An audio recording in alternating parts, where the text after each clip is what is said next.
Hello बच्चों, welcome to my YouTube channel Devika studies. तो बच्चों, आज की इस वीडियो में हम क्लास 12 फिजिक्स के अनसोल्व पेपर के 2025 के सेट नंबर 3 को करा रहे हैं।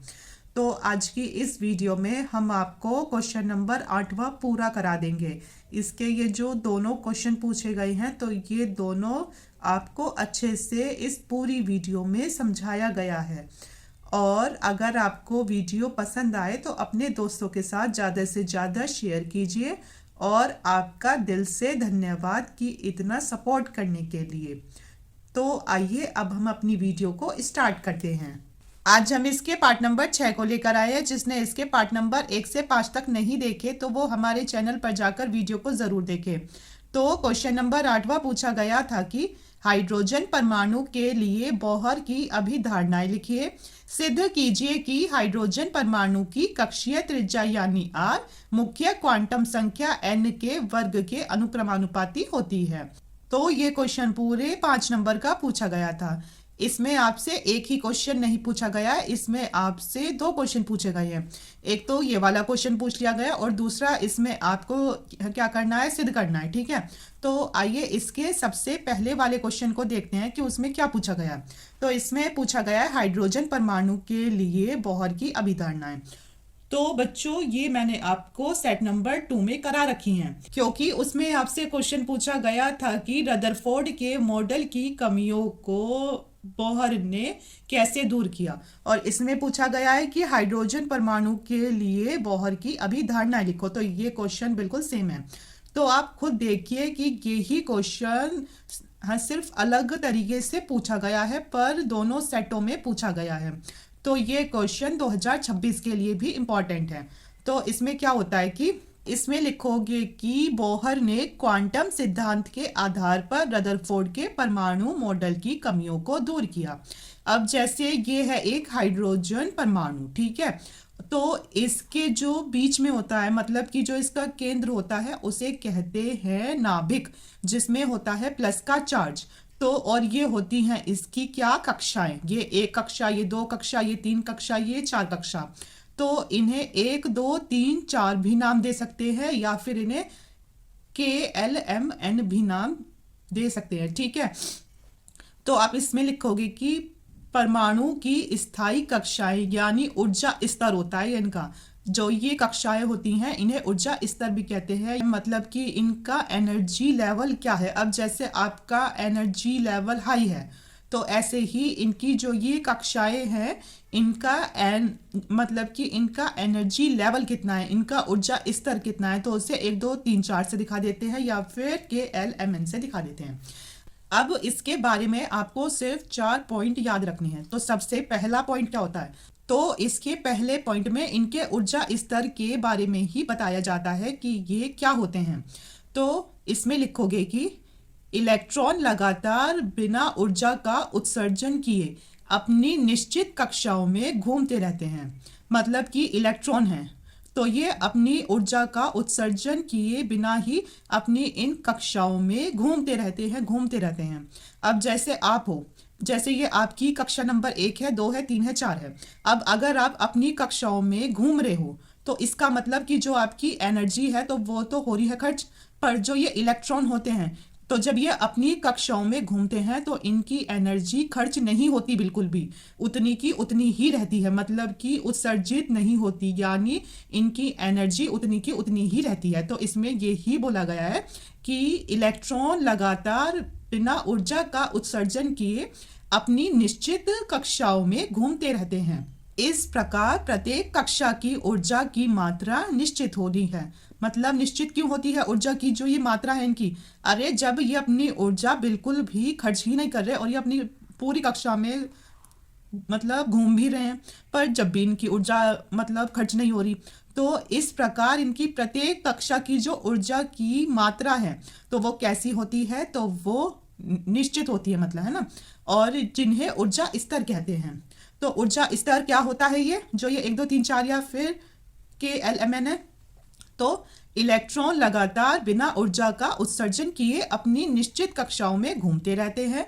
इस प्रकार प्रत्येक कक्षा की ऊर्जा की मात्रा निश्चित होती है, जिन्हें ऊर्जा स्तर कहते हैं। ठीक है, अब इसका दूसरा पॉइंट क्या है, तो इसके दूसरे पॉइंट में है कि इन कक्षाओं में घूमते समय इलेक्ट्रॉन ऊर्जा का उत्सर्जन या अवशोषण नहीं करते, जिससे परमाणु स्थिर रहते हैं। अब जैसे इलेक्ट्रॉन अपनी कक्षाओं में घूम रहे हैं, तो उनका ये काम है कि ना तो वो अपनी ऊर्जा किसी को देंगे और ना किसी से ऊर्जा लेंगे। ठीक है, मतलब कि उनकी ऊर्जा का ना तो उत्सर्जन होगा और ना ही अवशोषण होगा। उत्सर्जन का मतलब खर्च करना और अवशोषण का मतलब कि लेना। ठीक है, तो वो कुछ भी नहीं करते, जिससे जो ये परमाणु है ये स्थिर ही रहता है। तो जब इलेक्ट्रॉन ही अपनी ना तो ऊर्जा देंगे ना इसमें से लेंगे, तो फिर ये परमाणु ऐसा का ऐसा ही रहेगा। ठीक है, तो ये है इसका दूसरा पॉइंट।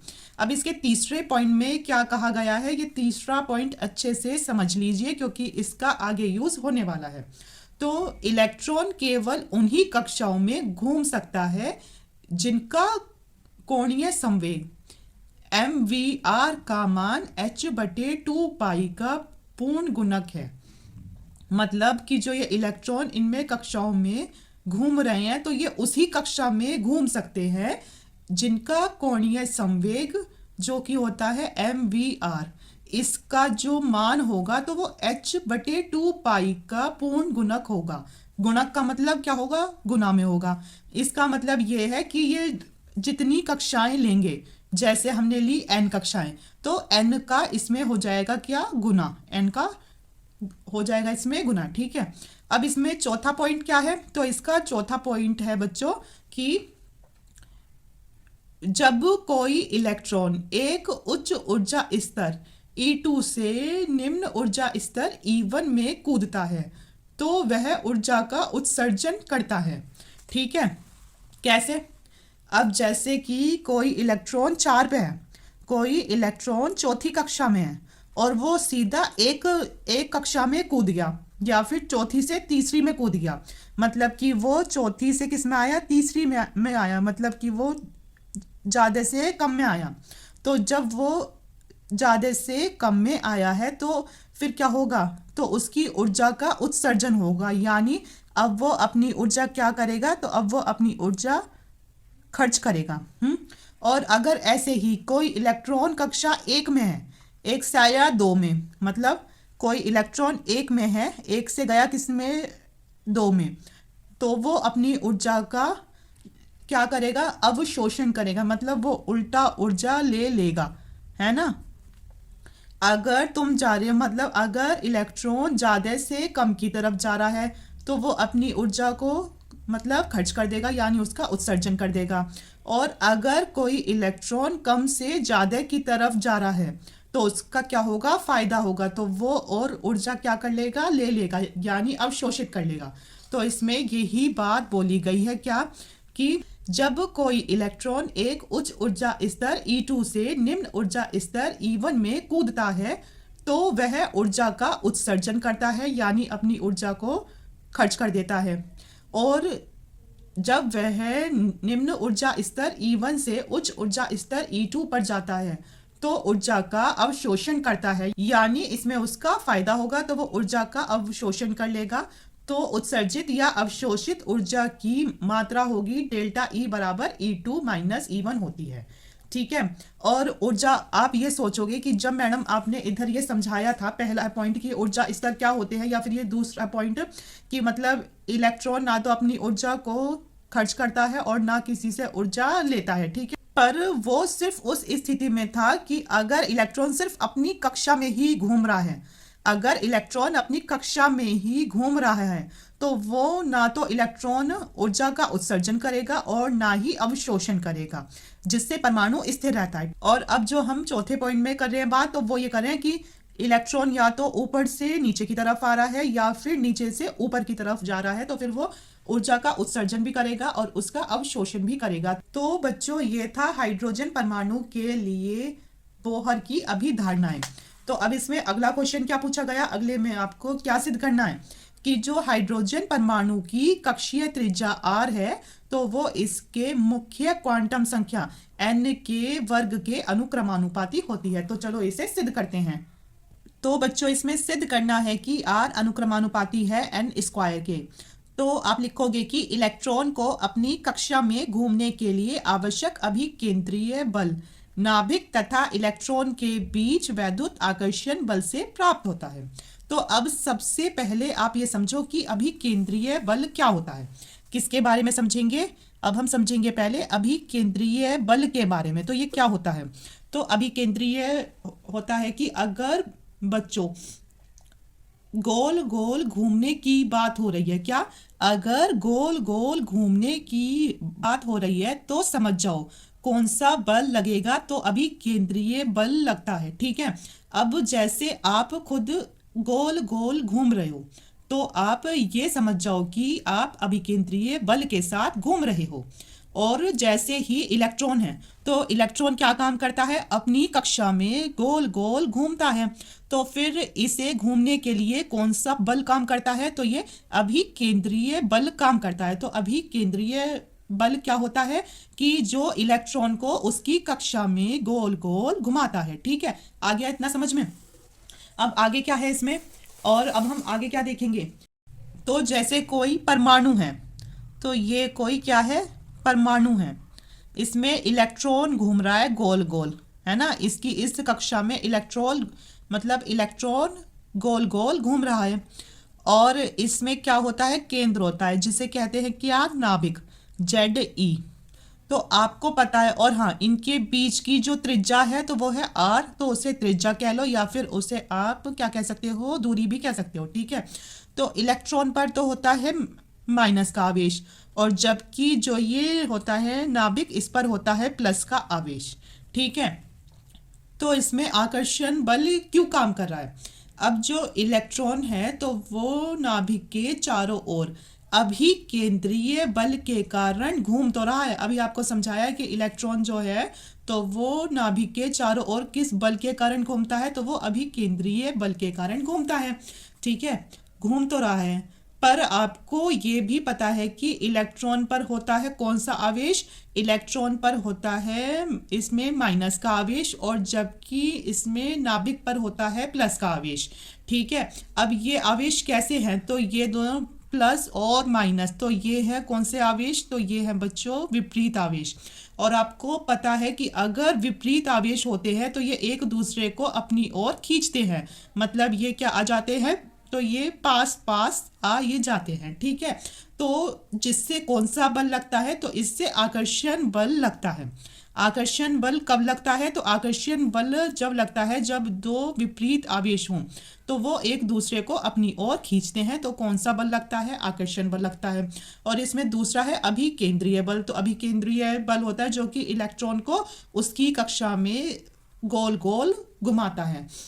तो इसका सिर्फ ये ही मतलब है, एक तो आपको इसमें पता होना चाहिए कौन सा बल, एक तो आपको इसमें पता होना चाहिए अभिकेंद्रीय बल, दूसरा इसमें आपको आकर्षण बल पता होना चाहिए। कौन सा बल? आकर्षण है बल। और एक तो अभिकेंद्रीय बल का सूत्र क्या होता है?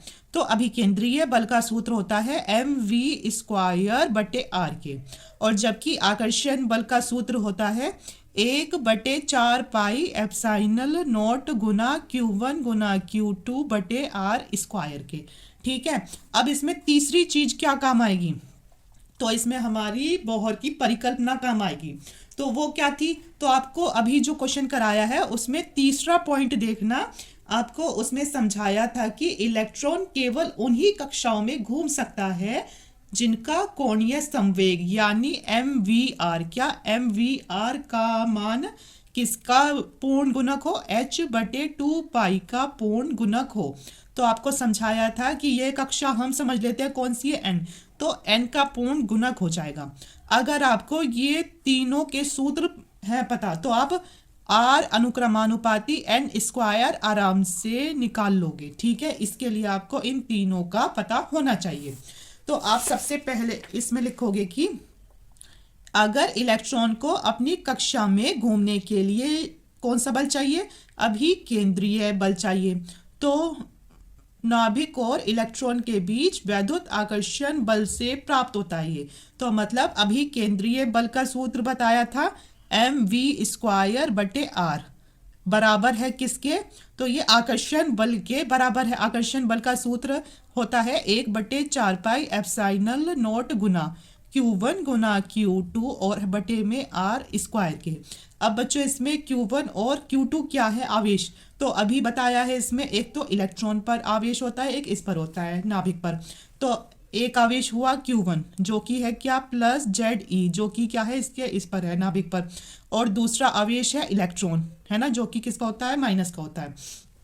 तो Q1 Q2 की जगह इन्हें ही रख देंगे, तो हो जाएगा mv²/r बराबर 1/4πε0 गुना Q1 की जगह रखना है आपको Ze को, और Q2 की जगह रखना है आपको E को, बटे r² हो गया। आ गया इतना समझ में? अब आपको दिख रहा है यहाँ E कितने हैं? 2, तो हम कर देंगे mv²/r बराबर 1/4πε0 गुना Z ऐसी रहा, E कितने हो गए? 2, तो E²/r इस हो गया स्क्वायर के। एक आर से एक आर कट गया, तो हो गया mv² बराबर किसके? 1/4πε0 के, और ऊपर क्या है? Ze², और हाँ एक आर भी है यहाँ, तो ये हो गया। तो इसे समझिए कि ये समीकरण 1 है। तो ये है इसका पहला स्टेप। अब इसमें आपको ये बताया था कि अगर आपको ये इसमें सिद्ध करना है तो 3 का पता होना चाहिए। एक तो ये था, दूसरा ये था, तीसरा क्या था? तो तीसरे में लिखोगे आप बोहर की प्रथम परिकल्पना से। बोहर की प्रथम परिकल्पना से। तो इसकी प्रथम परिकल्पना क्या थी? कि मतलब इलेक्ट्रॉन उन्हीं कक्षाओं में घूम सकता है जिनका कोणीय संवेग यानी mvr का मान h/2π का पूर्ण गुणक हो। तो हम सोच रहे हैं ये nv कक्षा है, ठीक है। तो ये हो गई समीकरण 2। अब हमने इसमें क्या करा है? अब हम क्या काम कर सकते हैं? यहाँ पे v का 2 है, तो हम इस पूरी समीकरण का वर्ग कर सकते हैं। तो ऐसा क्यों करेंगे? ऐसा इसलिए करेंगे कि फिर हम इसे इससे सॉल्व कर सकें। तो लिखेंगे हम यहाँ समीकरण 2 का वर्ग करने पर, समीकरण 2 का वर्ग करने पर, तो जब हम इसका करेंगे तो ये पूरा हो जाएगा m²v²r² बराबर, इसका भी होगा इसका भी होगा, n² बटे, और 2 का हो जाएगा 4 और पाई का स्क्वायर हो जाएगा। तो ये समीकरण हो गई है 3। अब इसका कुछ यूज़ नहीं होगा, अब इसका और इसका यूज़ होगा। कैसे? अब हम एक काम करेंगे कि जो ये हमें समीकरण 3 दे रखी है, समीकरण 3 जो हमने निकाली है, तो समीकरण 3 का समीकरण 1 से तो इसमें होगा कि समीकरण 3 का समीकरण 1 से भाग करने पर, है ना, तो 3 से 1 को करना है भाग। कैसे करोगे? तो पहले 3 को उतार लो ऐसी, ठीक है। तो यह mv² v² r² बराबर, और ये था n² h² बटे 4π²। अब इसके नीचे किसे लाना है? 1 को, समीकरण। तो 1 है इधर क्या? mv², ये तो आ गया, m से m कट गया, v² से v² कट गया, और ये क्या है समीकरण 1 में ये। तो जब इसे नीचे लाएंगे, है ना, तो जब इसे पूरे 1 और 2 को नीचे लाएंगे तो ये उल्टा हो जाएगा, या फिर अगर ना भी करो जैसे कि ये है, चलो उल्टा क्या करें, इसे सीधा गुना ही कर देते हैं उल्टा करके, क्योंकि वो जब भी होना है 4πε0 r, और बटे में क्या है? Ze² ऊपर। अब आधे बच्चे सोचेंगे ऐसा क्यों किया, तो चलो समझा देती हूँ ऐसा क्यों किया। आपकी आसानी के लिए किया कि अगर n² h² और बटे में क्या है? 4π² है, इससे आपको किसे भाग करना है? समीकरण 1 को। तो आपको इसमें इसे उतारना पड़ेगा, उतार दिया, और बटे 4πε0 r। अब जब इसकी इसमें गुना हो जाती है, इसकी इसमें, तो क्या होगा? n² h² गुना, अब ये ऊपर चला जाएगा 4πε0 r, और क्या होगा? बटे में ये क्या है? 4π² है गुना, इसके साथ क्या होगा? Ze²। तो देखो ये ऐसा आया नहीं आया, यही है ना। तो ये इसीलिए किया गया, ये इसमें क्या है? बटे में, या तो एक स्टेप पहले ये करो फिर दूसरा ये करो, तो इससे अच्छा कि जो आपको इसके बटे में करना है उसे इसके क्या कर दो? गुना में कर दो। तो अब इसमें 4 से 4 कट गया, ठीक है, 1 पाई से 1 पाई कट गया, ठीक है, और तो कुछ नहीं कट रहा इसमें, नहीं। तो आर स्क्वायर, हाँ एक आर से एक आर कट गया तो इधर बचा आर बराबर एन स्क्वायर, फिर यहाँ क्या बचा एच स्क्वायर, ये कटा एप्सिलॉन नॉट और बटे में यहाँ एक पाई बचा और यहाँ जेड ई स्क्वायर बचा, इतना बचा। और हाँ इधर एक एम भी है और आपको पता है आपको सिद्ध क्या करना है, तो आपको सिद्ध करना था कि आर बराबर एन ई स्क्वायर के, तो इधर सिर्फ आर ही होना चाहिए, तो जो आर के साथ गुना में है तो वो इधर आकर इसके नीचे आ जाएगा, तो हो जाएगा एच स्क्वायर एप्सिलॉन नॉट बटे एम पाई जेड ई स्क्वायर। और इस पूरे को समझ लो ये क्या है, नियतांक है, ठीक है, इसे के बराबर समझ लोगे। अगर ऐसे समझ लोगे तो अगर r बराबर n स्क्वायर के है तो r इसका मतलब अनुक्रमानुपाती भी है n स्क्वायर के, तो ये हमारा प्रूव्ड हो गया। हमें ये तो करना था इसमें प्रूव्ड कि r n स्क्वायर के अनुक्रमानुपाती के बराबर है, और आप इसे पूरे को समझ लो क्या है, एक है या फिर क्या है, ये पूरा नियतांक है, तो इसीलिए r अनुक्रमानुपाती n स्क्वायर के इति सिद्धम। अथवा करके क्वेश्चन पूछा गया था कि नाभिकीय विखंडन से क्या तात्पर्य है। U 235 के एक नाभिक के विखंडन में 200 मिली इलेक्ट्रॉन वोल्ट ऊर्जा प्राप्त होती है। एक रिएक्टर से 4 मेगावाट शक्ति प्राप्त हो रही है, तो इसके रिएक्टर में प्रति सेकंड कितने नाभिक विखंडित हो रहे हैं। तो ये क्वेश्चन भी पूरे 5 नंबर का पूछा गया था और ये अथवा में है, या तो उस वाले क्वेश्चन को करना था या इसको करना था, पर आपको इन दोनों क्वेश्चंस को ही तैयार कर लेना है। तो बच्चों नाभिकीय विखंडन क्या होता है, और पिछले सेट में आपसे क्या पूछा गया था, पिछले सेट में नाभिकीय संलयन के बारे में पूछा गया था और आपको उसमें समझाया था कि जो इसमें संलयन होता है उसका मतलब होता है जोड़ना, और जबकि जो विखंडन होता है उसका मतलब होता है टूटना। तो इसका मतलब तो ये है नाभिकीय विखंडन, तो इसका मतलब कि नाभिक का टूटना। तो इसकी परिभाषा एग्जाम में ऐसे लिखोगे कि जब किसी भारी नाभिक पर न्यूट्रॉनों की बमबारी की जाती है, जब किसी भारी नाभिक पर न्यूट्रॉनों की बमबारी की जाती है तो नाभिक के 2 या 2 से अधिक हल्के नाभिकों में टूटने की प्रक्रिया को ही नाभिकीय विखंडन कहते हैं।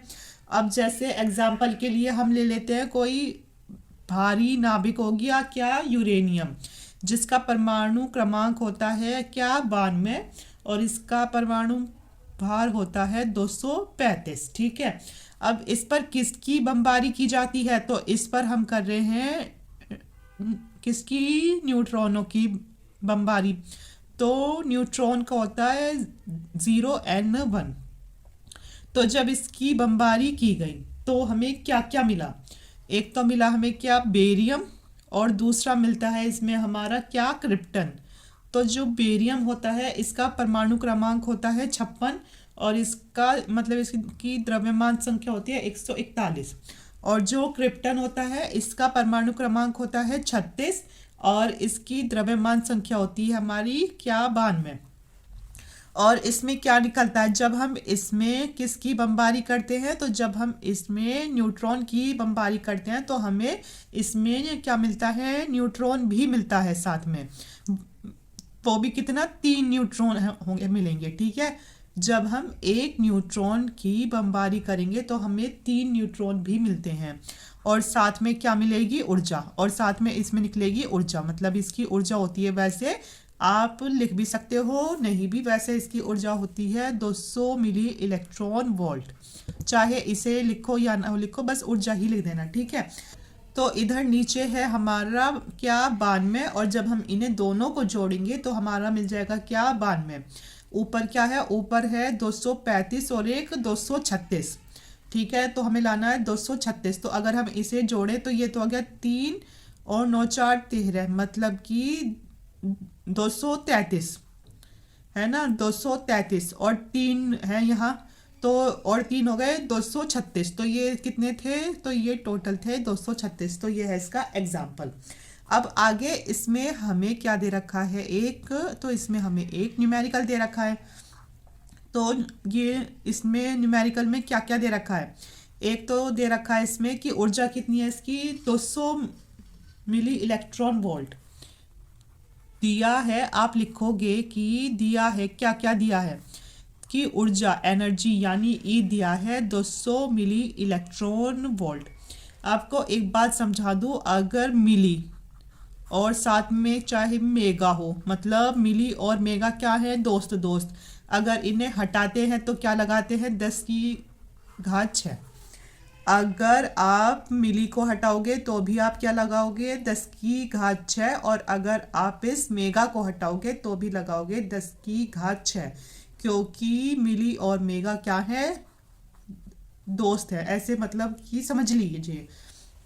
तो आ जाएगा ई बराबर 200।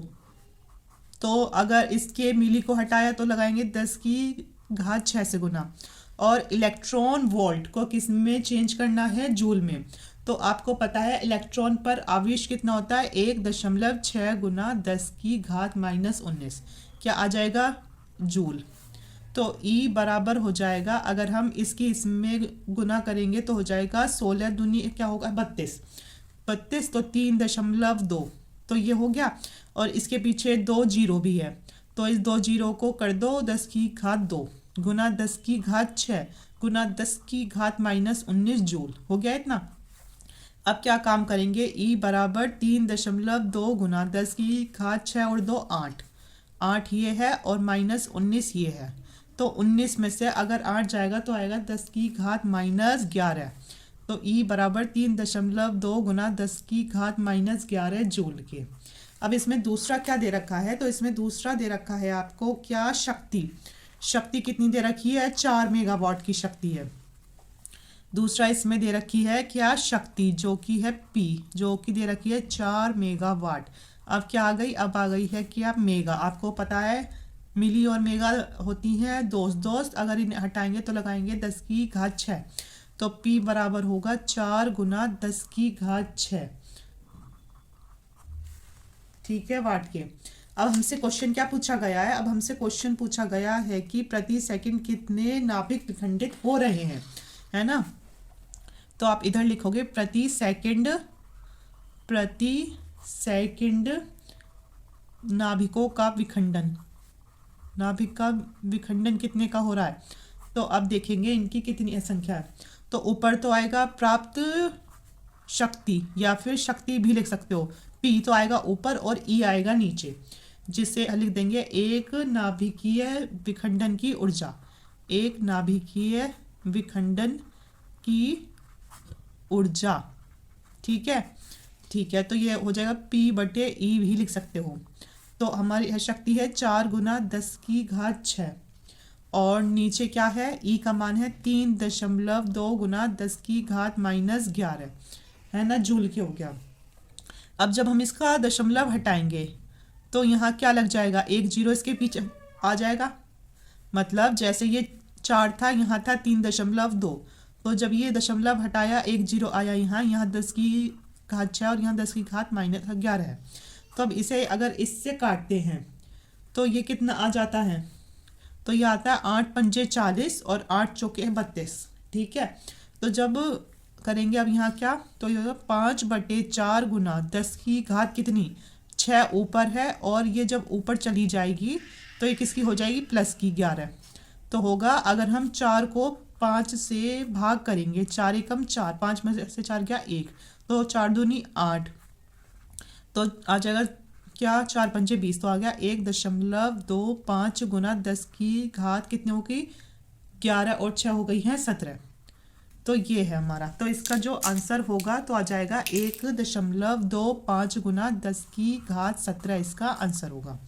तो आज की वीडियो में इतना ही, और कल की वीडियो में हम सेट नंबर 3 को कंप्लीट करा देंगे। अब बस इसके 2 क्वेश्चन और रह रहे हैं। और अगर आपको वीडियो पसंद आ रही है तो अपने दोस्तों के साथ ज़्यादा से ज़्यादा शेयर कीजिए और हमारे चैनल को सब्सक्राइब कीजिए। Thank you.